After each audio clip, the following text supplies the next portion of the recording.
Bila disebut Cik Siti Wang Kemban, orang pasti mengaitkan nama wanita itu dengan Kelantan, sehingga menjadi antara nama timbangan negeri berkenaan yang turut bergelar serambi Mekah. Sejarah pemerintahan Cik Siti Wang Kemban di Kelantan bermula pada tahun 1610. Ketika berusia 30 tahun, beliau telah dilantik sebagai pemerintah Kelantan yang menggantikan Sultan Husein. Cik Siti Wang Kemban telah bersemayam di Gunung Dan Besar, Hulu Kelantan, yang kemudiannya ditukar nama sebagai Gunung Cintawansa, yang terletak kira-kira 40 km di tenggara Kuala Krai. Nama gunung itu kekal sehingga hari ini. Sepanjang pemerintahan Cik Siti Wang Kemban, ramai pedagang dari luar, terutamanya Arab dan Cina, datang berdagang di negerinya, membuatkan nama Cik Siti Wang Kemban terus terkenal.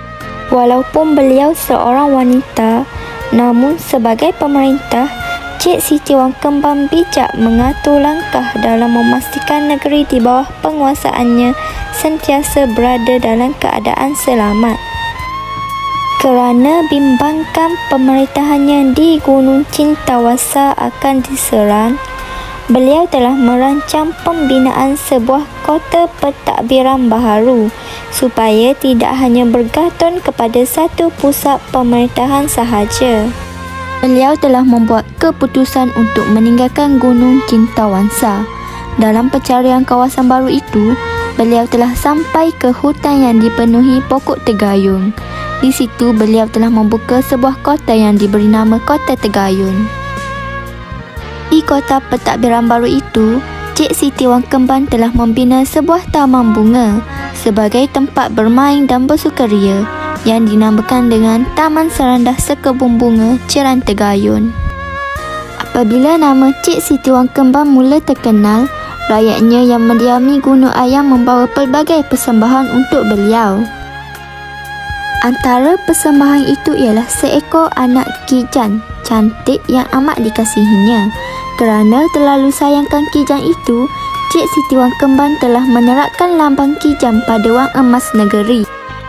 Lambang kijang juga telah diabadikan pada sebahagian lambang kebesaran Kelantan yang kekal hingga kini. Di sebalik kecantikannya, Cik Siti Wang Kemban tidak bersuami, walaupun ramai raja dan anak raja datang meminangnya. Ramai ditolak Cik Siti Wang Kemban dengan alasan tidak terlintas di hatinya untuk bersuami. Namun, lama-kelamaan, keadaan itu membuatkan Cik Siti Wang Kemban berasa kesunyian hidup sendirian. Apabila melihat Puteri Sakdon ketika menghadap Raja Loyor di Jembal, timbul hasrat mengambil puteri itu sebagai anak angkatnya.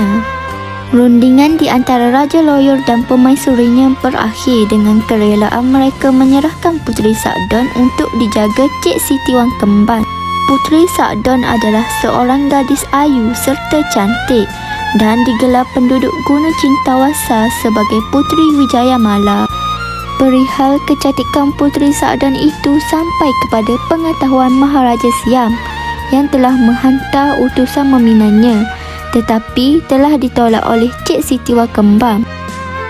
Menyadari Raja Siam akan menimbulkan masalah berikutan penolakan lamaran itu, Cik Siti Wang Kemban mengawinkan Puteri Sakdon dengan Raja Abdullah. Sejarah Cik Siti Wang Kemban berakhir apabila beliau melantik Raja Abdullah dan Puteri Sakdon sebagai pemerintah Kelantan. Selepas pelantikan itu, Cik Siti Wang Kemban kembali semula ke Gunung Cintawansa, kota pemerintahan awalnya, dan selepas itu kisahnya tidak diketahui lagi. Cik Siti Wang Kemban memerintah Kelantan selama 67 tahun, antara tahun 1610 sehingga tahun 1677 dengan dua pusat pemerintahan iaitu Kota Tegayun dan Gunung Cintawansa. Pengajaran daripada kisah ini memperlihatkan bahawa seorang wanita mampu memerintah sebuah negeri dengan bijaksana. Seperti kata pepatah Melayu, tangan yang menghayun buayan mampu menggoncang dunia. Kerana walaupun wanita terlihat lemah lembut, tetapi dalam diri mereka mempunyai kewibawaan yang luar biasa.